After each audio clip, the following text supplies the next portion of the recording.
Marcus Ellison was 37 years old when a Mecklenburg County judge handed his wife the house he had rewired, replumbed, and rebuilt from the studs, and handed him a settlement check for $3,800. He walked out of that courthouse on a Tuesday afternoon in October with one duffel bag, a laptop case, and a 2018 Ford F-150 he would sleep in for the next 4 nights. Not near anyone who might recognize him, but in the parking lot of a truck stop off I-85, where the lights stayed on all night and nobody asked questions. Renata had not simply ended the marriage. Over 22 months, she had quietly redirected joint funds, erased his financial signature from the home he had rebuilt room by room, and positioned herself for a life she had already chosen with someone else. She walked out of that courthouse believing she had taken everything he had. She was right about the house. She was wrong about the man. 3 years later, Marcus Ellison's face appeared on the cover of Southern Business Quarterly. In the 36 hours that followed, Renata called his number 80 4 times. He didn't answer once. What he did instead would cost her everything she thought she'd won. Before we jump into the story, comment where in the world you are watching from and subscribe, because tomorrow's story is one you need to hear. The garage smelled like motor oil and cedar, and the particular quiet that settles over a house before the rest of the world has decided to wake up. Marcus had been out there since 5 in the morning, not because the job required it. His shift at Caldwell & Sons Electrical didn't start until 7:30. He was out there because this was how he was wired. Early, deliberate, one step ahead of the thing before it had a chance to become a problem. He stood at his workbench in a white undershirt and canvas work pants, running a continuity check on a panel board he'd pulled from a job site the week before. The multimeter beeped once. Clean. He set it down, made a mark in his notebook, moved to the next terminal. A mug of black coffee sat at the corner of the bench, still warm. This was Marcus Ellison at 37. No performance to it. Just a man who moved through his life the way a good electrician moves through a job, systematically, without waste, leaving things better than he found them. The house around him was evidence of that philosophy made physical. A 3-bedroom brick bungalow in Charlotte's Enderley Park neighborhood, purchased 6 years ago when the block was transitioning and the price reflected what the house would require. He had known exactly what it required. The original knob and tube wiring, pulled and replaced over 3 long weekends in January cold. The kitchen plumbing, rerouted himself after a contractor quoted $6. $200, and Marcus had looked at that number the way he looked at anything that didn't add up. He'd done it for $800 in materials and a week of evenings, coming home from Caldwell and going straight back to work in the same clothes he'd worn all day. The front porch, rebuilt board by board because the original framing had rotted beneath the decorative lattice, and nobody had bothered to look beneath the surface. Marcus had looked. He always looked beneath the surface. His mother Corinne used to say that the most expensive thing a man could do was pretend not to see what was right in front of him. He heard the back door open, soft footsteps on the tile. Then Renata appeared in the doorway between the garage and kitchen, wrapped in her ivory robe, hair pinned loosely, already wearing the composed expression she put on the way other people put on jewelry. "Early for you," she said. "Wanted to finish this check before the week starts." She poured herself a coffee and leaned against the doorframe. He kept his voice even. "I've been running numbers on something. Small commercial buildings, churches, medical offices, operators who get hit hardest when an electrical inspection fails because nobody on their team knows what a code violation looks like before it becomes an emergency. A monthly retainer model. Quarterly audits. on-site training between visits. The pricing would undercut their current emergency repair costs, and the margin at scale would. "Did you call the permit office about the porch railing?" Renata asked. She was still looking at the door frame. Marcus stopped. "The McKinnon inspector drives this block every other month," she said. "I'll call Monday." She nodded and moved back into the kitchen. The consulting idea folded back into his pocket the way it always did, without ceremony, without a fight. She had redirected versions of it before, both times with that particular tone she used when she wanted a conversation to be over. Never cruel, never dismissive. Reasonable in a way that closed doors so quietly you didn't hear the latch catch until much later. He thought about the Caldwell promotion from 3 years into the marriage. Lead electrician, commercial division. It would have doubled his income. He had told Renata about it over dinner, and she had said the hours would be punishing, that they needed stability right now, not a title. He had trusted her read on it. 2 years later, a co-worker mentioned at a cookout that Marcus's supervisor had always assumed he wasn't interested, that he'd heard through Renata that the timing wasn't right for the family. Marcus had driven home, changed the oil in the truck, and gone inside for dinner. He hadn't said a word about it to anyone. He turned back to the workbench. He finished the panel check. He washed his hands. He went inside. 6 weeks later, on a Wednesday morning, he opened the shared banking app to move money for the quarterly insurance payment. The number in their joint savings account was $6,400. It should have been close to $47,000. He set the phone face down on the counter. He picked it back up and read the number again, the way you read a measurement you've taken twice, because the first one must be wrong. It was not wrong. He scrolled the transaction history. The further back he went, the colder the feeling in his chest became. Not panic. Something more precise than panic. The specific sensation of a man who reads electrical schematics for a living, looking at a circuit that has been rewired by someone who knew he wouldn't check. He pulled up his direct deposit records from the Caldwell portal and cross-referenced them against the account activity. The automatic transfer that used to push $1,800 from every paycheck into savings had been altered 2 months ago, dropped to $35 per cycle. The savings had been drained through withdrawals he couldn't immediately trace, because Renata held the full account login. He photographed every screen, transaction history, account structure, withdrawal timestamps. He created a new email address right there in the kitchen and forwarded everything he could access. He worked quietly for 90 minutes. When he was done, he closed the app, washed his mug, straightened the chair, and drove to work. His hands didn't shake once. The next 4 days, he was exactly who he had always been. He came home on time, fixed the leaning fence panel on Saturday, measuring twice before driving a nail, made dinner Sunday because Renata said she was tired. He ate across from her and asked about her week and answered every question she asked of him. But in the hours before the house woke up, he let himself see the thing plainly. There is a difference between a man who cannot see what is happening to him and a man who has been carefully taught not to look. He understood now which one he had been. On the 5th morning, he came home from work and found a white envelope wedged between the storm door and the frame. His name on the front in printed type. He read it once, then again.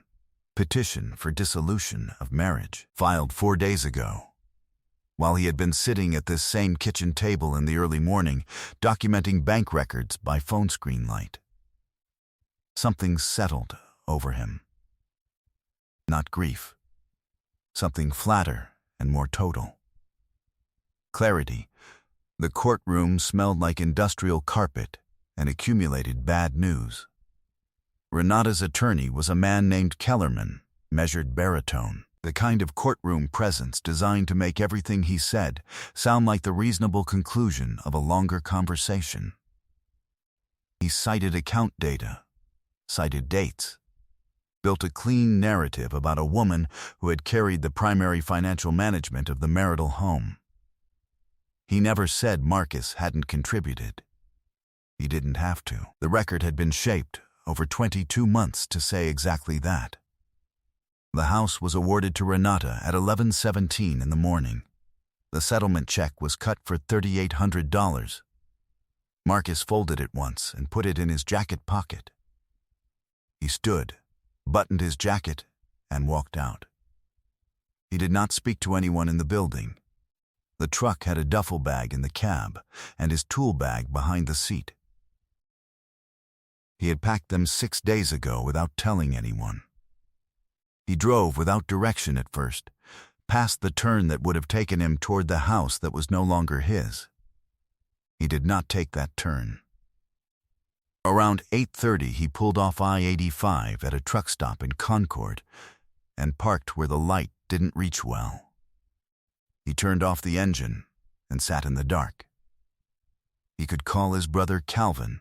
He knew Calvin would pick up before the second ring and have the couch ready before Marcus finished explaining. But not tonight. Tonight he needed to hold the full weight of this night alone before he let anyone near it. He reclined the seat. The truck stop lights threw a flat sodium glow through the windshield. He reached for the laptop on the passenger seat. The screen was sharp in the dark cab. He opened a blank document, and at the top, he typed 2 words. Ellison Advisory. He stared at them for a long moment. Then he started to write. He called Calvin 4 days later. Calvin picked up before the second ring.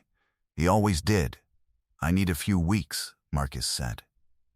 There was a pause, not hesitation, just Calvin registering the weight of those 5 words. Room's ready, Calvin said. Not what happened. Not are you okay. Just room's ready. Something loosened in Marcus's chest by exactly 1 notch. He stayed 3 weeks. They ate at the kitchen table every night and talked about Calvin's contracting jobs and talked about nothing that required weight.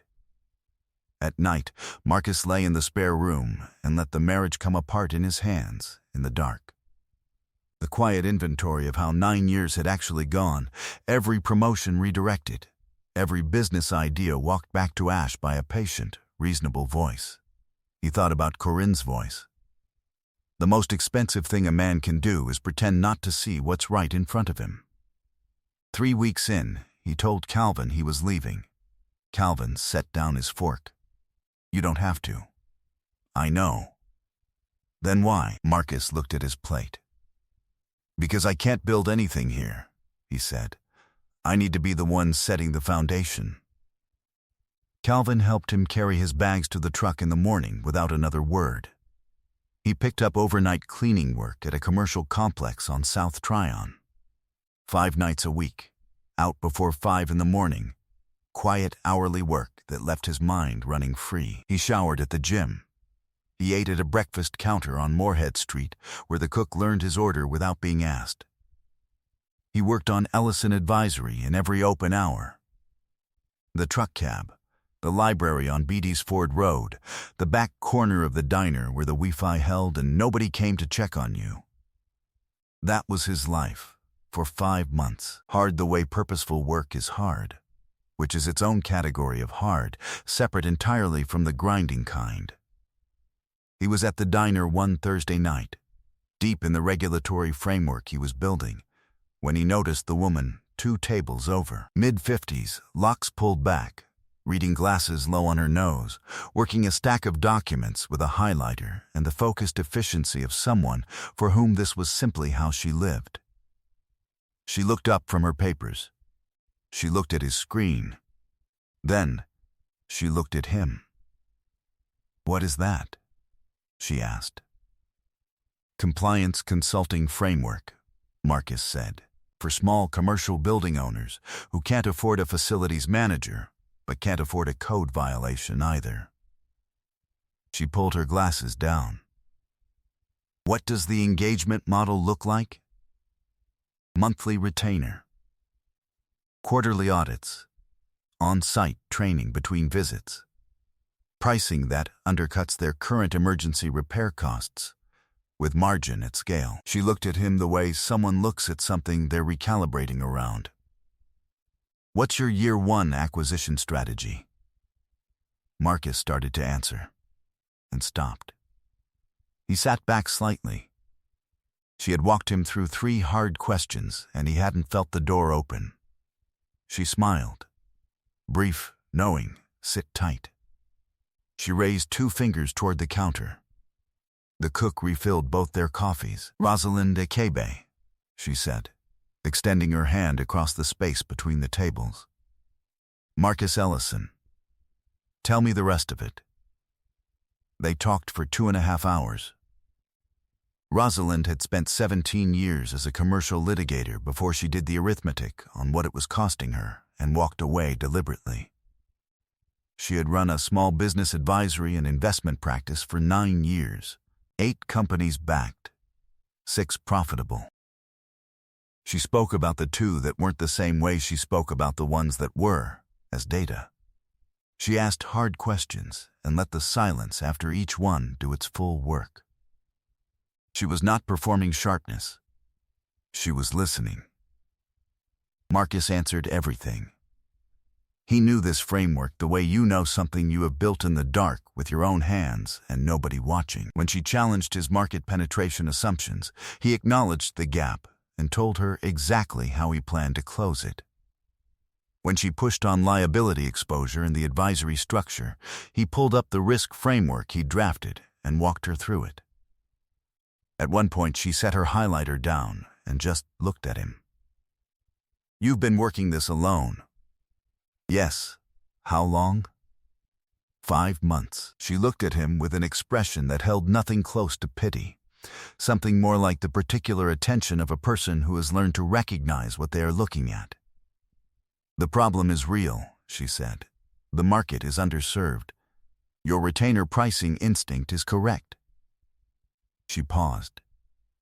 How tight is your deck? It needs work. She reached into her portfolio and produced a card, white, small print. A Shaby Advisory Group. Marcus held it for a moment. Why? He asked. She tilted her head. You don't know my background, he said. Why give me your card?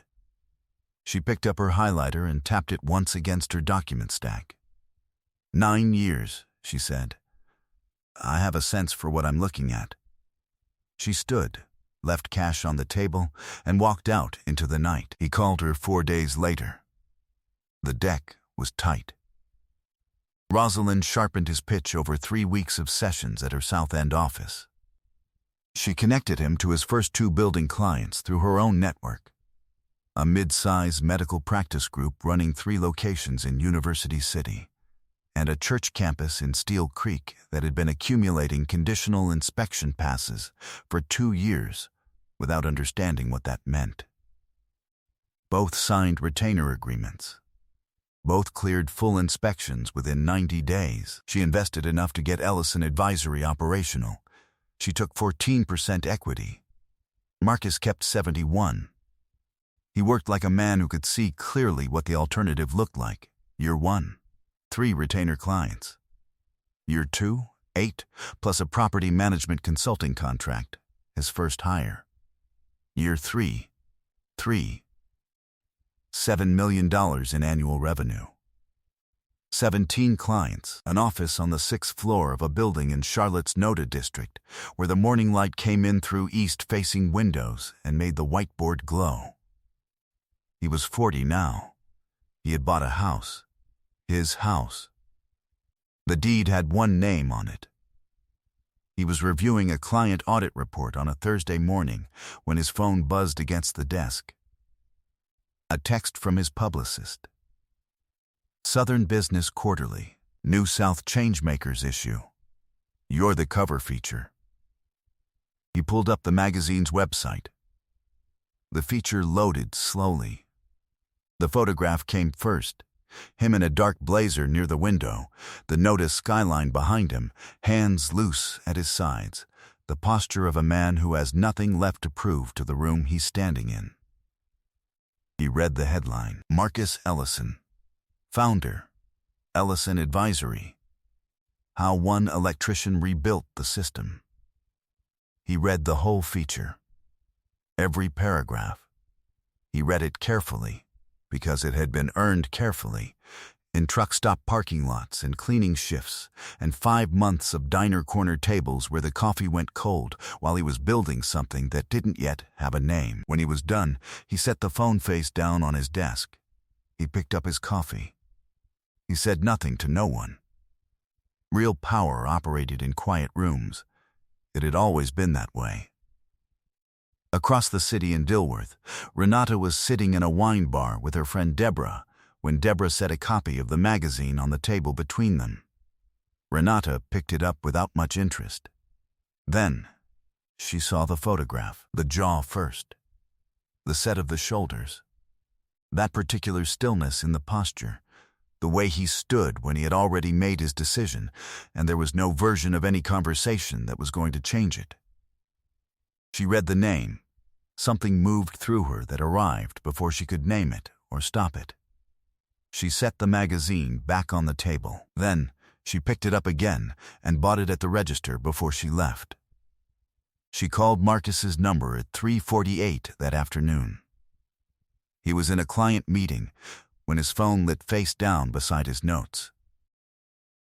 He turned it over just far enough to read the name, Renata Ellison. He looked at it for exactly the time it took to understand what it meant. Then he turned the phone back over. "I'm sorry," he said to the room. "Go ahead." His client continued. Marcus listened. He asked 2 questions. He made a note in the margin. The meeting ran another 35 minutes, and he was present for all of it. She had called 19 times by the time he drove home. 31 by 10 o'clock. When he pulled into the parking deck the next morning and rode the elevator up to 6 with a coffee from the corner cart, his phone showed a number that made him pause for 1 moment in the elevator doorway. 84 missed calls. Not one voicemail.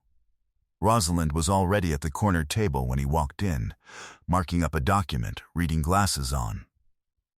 She looked up when he set the phone on the table between them. She read the call log. Straight through. No reaction. Processing, she set the phone back down. "What do you want to do?" Marcus turned the phone face down. "I want to understand why she needs to call," he said. "Not what she wants. Why she needs to. There's a difference." Rosalind held her coffee with both hands and waited. 84 calls, no voicemail, Marcus said. "That's not someone with a feeling. That's someone with a problem they can't solve alone." He set his coffee down. "Can you find me a good private investigator?" Rosalind opened her laptop without ceremony. The investigator's name was Darren Foles. Compact, mid-50s, the particular stillness of a man who had spent a long career watching people who didn't know they were being watched. He slid a folder across the table at a cafe on Central Avenue and waited while Marcus read it. 22 pages. Financial records. Property filings, a sourced timeline of a relationship between Renata and a commercial real estate developer named Philip Strand, beginning 17 months before she filed for divorce. Marcus turned to page 8. 2 investment properties. One in South End, one in Huntersville.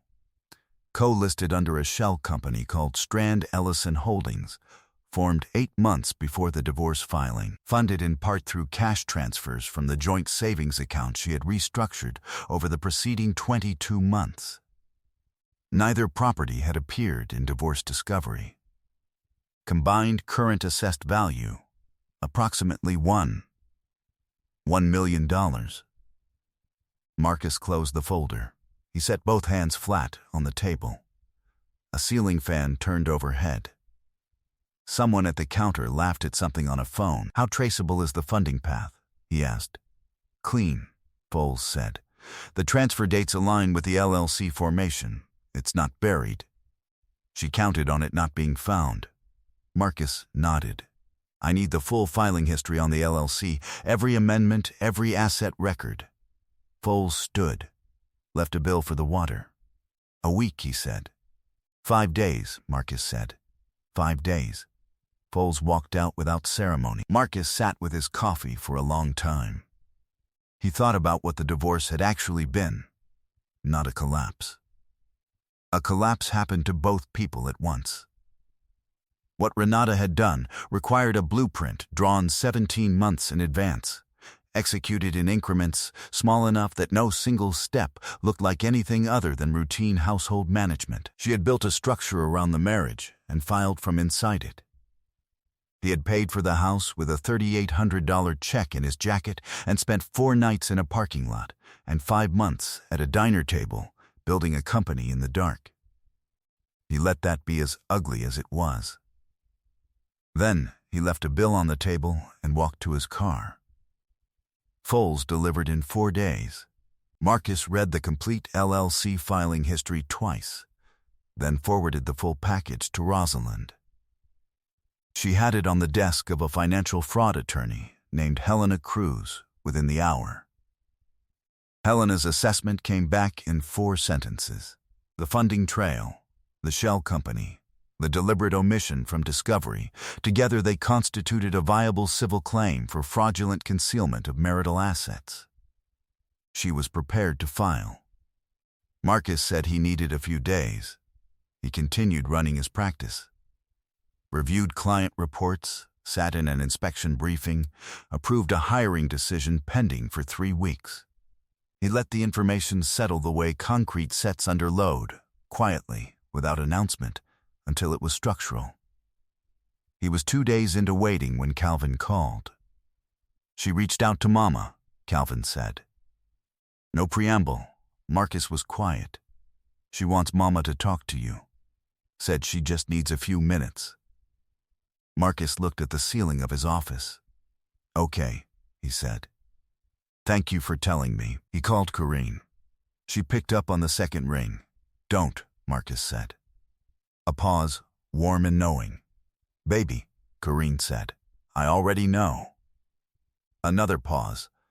"I just needed to hear you sound like yourself." He drove to Corinne's house on Saturday. She had made pork chops and butter beans and the cornbread she'd been making since he was 7, the kind with the edges that crisped in the cast iron. The kitchen smelled like every meal he had ever come home to. He sat at the table where he had done homework in the 5th grade. They ate. She asked about the office, about Calvin's contracting work, refilled his sweet tea without asking, and did not raise Renata's name. After a while, Marcus set his fork down. "In a few weeks," he said. "This ends." Corinne held her glass with both hands and looked at him the way she had always looked at him, like she was reading something in his face the rest of the world didn't know was there. "I know what you built," she said quietly. "I know every step it cost you, and I know you slept in that truck for 4 nights and didn't call me once to say so. Don't look at me like that." "Calvin talks." She paused. "You didn't fold. You put your head down in the dark and made something real." She refilled his sweet tea even though it didn't need it. "Whatever happens in a few weeks. You have had everything from me since the night you sat in that parking lot and didn't quit." He washed the dishes over her protest, dried them, put them back where they belonged, held her in the doorway a moment longer than usual, and then walked to his truck. He sat in the driveway for a moment, in the quiet, engine off, and thought about foundations. Not the concrete kind, but the kind a woman lays in a man when he is young enough not to know it's happening. Then he drove home. Foles sent a final addendum 8 days later. 1 page. Philip Strand's development portfolio had been operating at a leverage imbalance for 14 months. 2 stalled projects in Gaston County. Combined outstanding debt, approximately $2 million. Strand had been attempting to refinance through a lender that required hard asset collateral. The 2 Strand Ellison LLC properties were supposed to be that collateral. But the appraisals had come in below what the refinancing required. Together they could not carry the weight Strand needed them to carry. Without the refinancing, both stalled projects would cascade. Marcus set the report down and looked at the window. 84 calls. No voicemail. She was not calling because she missed him. She was calling because her attorney had almost certainly told her that a legal window remained in the original divorce decree. Either party could contest asset division if fraud evidence emerged. A signed release from Marcus would close that window permanently. She was counting on him not knowing about the LLC. She had called 84 times because she needed one signature. He picked up his phone and called Helena Cruz. "File it," he said. "Today?" Helena asked. "Today," he heard the sound of a keyboard. "By end of day," she said. The call ended. That afternoon, Rosalind sent a brief message to Renata's attorney. Marcus Ellison was open to one meeting, one location. Helena's law firm in uptown Charlotte. One date, 10 days out. 1 hour. The response came within 90 minutes. Renata agreed immediately. "She'll think she's walking into a negotiation," Rosalind said. "I know," Marcus said. The conference room on the 19th floor had glass walls on 2 sides and a view of the city stretching east until it became weather. Marcus arrived at 8:40. Helena was already at the head of the oval table with a closed leather portfolio and no small talk. Rosalind stood near the east window, looking at the city below. Marcus took the chair directly facing the door. He had chosen it deliberately. He wanted to be the first thing Renata saw when she walked in. He poured water from the pitcher and sat with both hands resting flat on the surface, still and patient and completely present. At 9:06, the door opened. Renata walked in first. Charcoal wrap dress, heels, natural hair pulled back smooth and clean. She carried herself the way she always carried herself when she needed to make an impression. Carefully assembled in a way designed to look effortless. Her attorney followed, a man named Gerald Carver, navy suit, silver hair, the kind of presentation built to suggest authority before the first word. Renata's eyes moved across the room. They found Marcus. Something crossed her face and was controlled in under a second.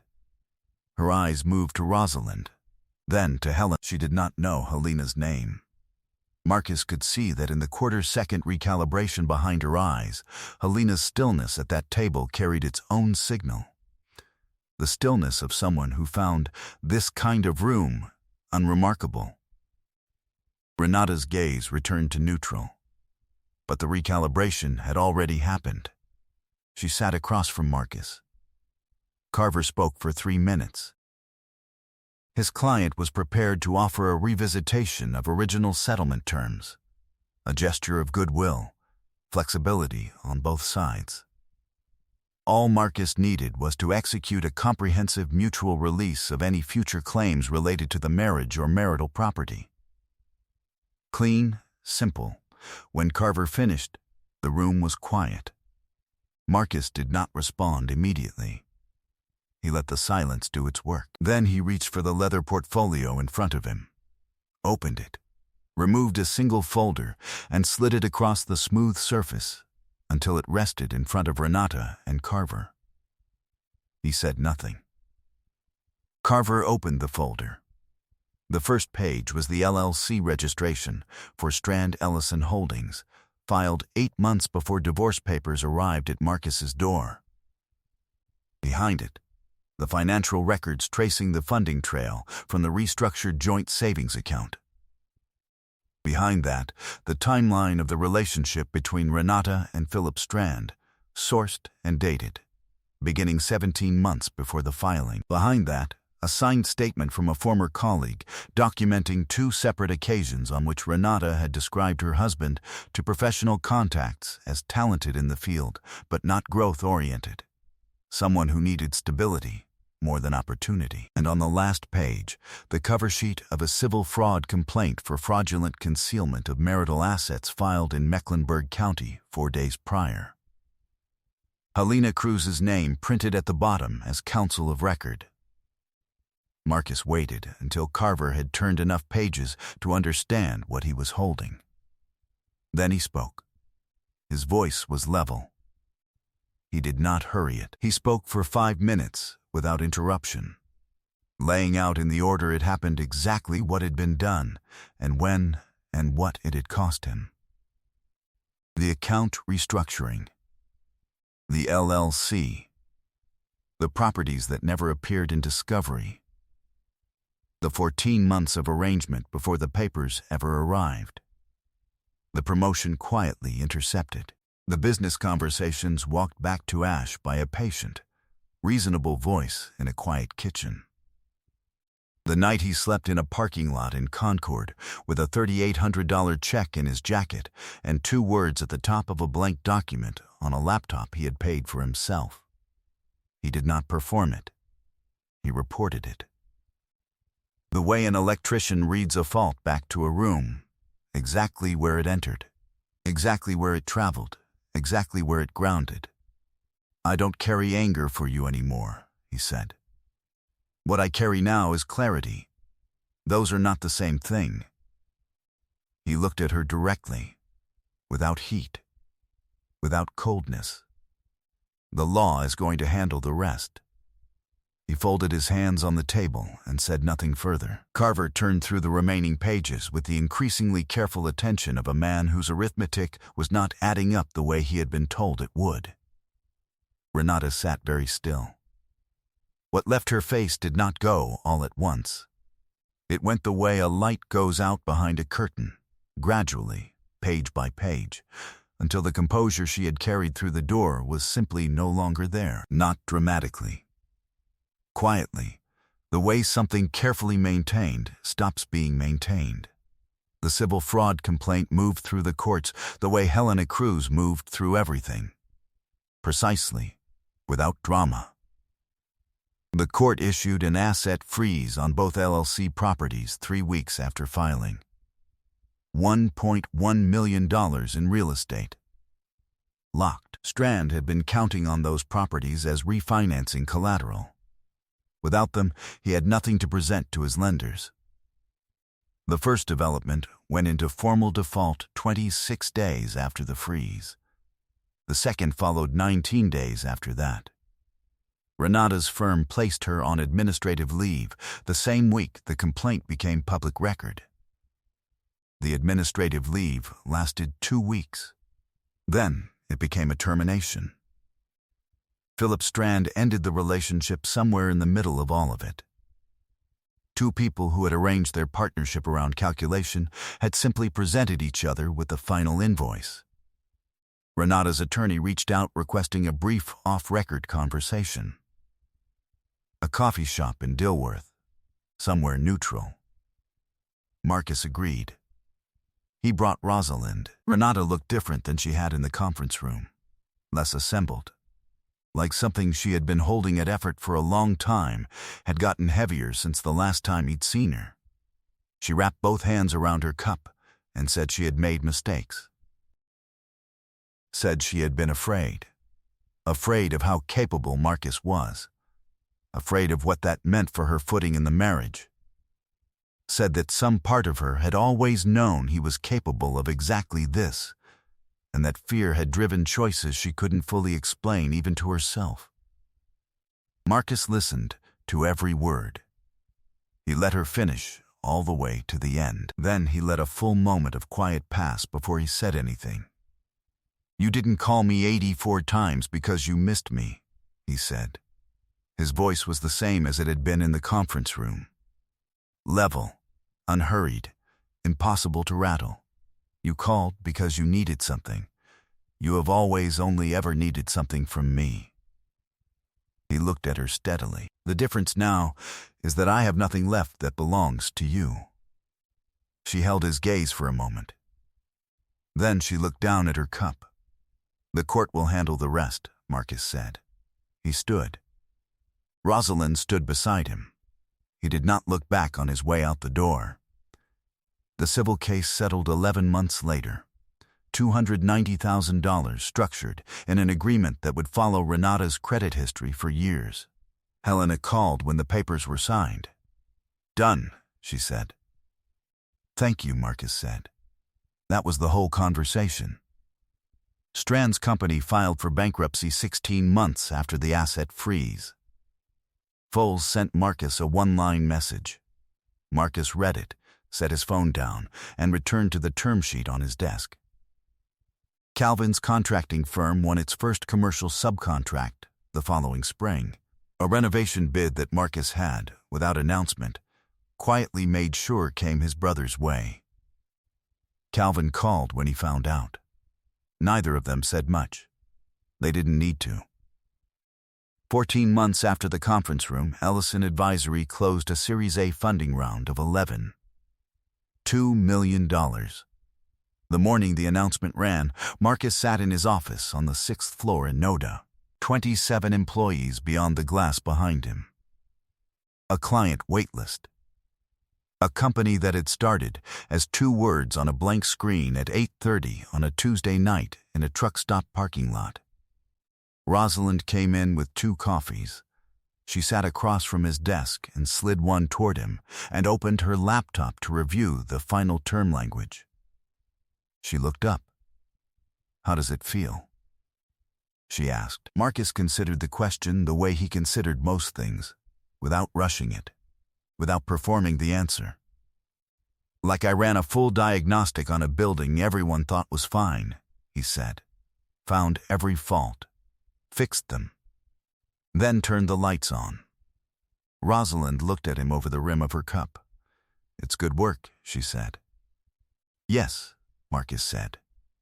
He turned toward the east window. Charlotte spread below in the morning light, wide and bright and going about its ordinary business. Somewhere beneath all of it, beneath the funding round and the 27 employees and the hospital network contract waiting on his desk, he thought of a sodium orange glow through a truck windshield, a laptop open in the dark, 2 words at the top of a blank page. He had never needed anyone to see him clearly. He had only ever needed enough time and enough quiet to see himself. A good electrician does not fear the dark. He carries his own light into it, finds the fault, and restores the current. That is the work. It has always been the work. I hope you enjoyed that one. Be sure to like the video and subscribe so you don't miss the next story. I've picked out 2 more for you that I think you'll really like.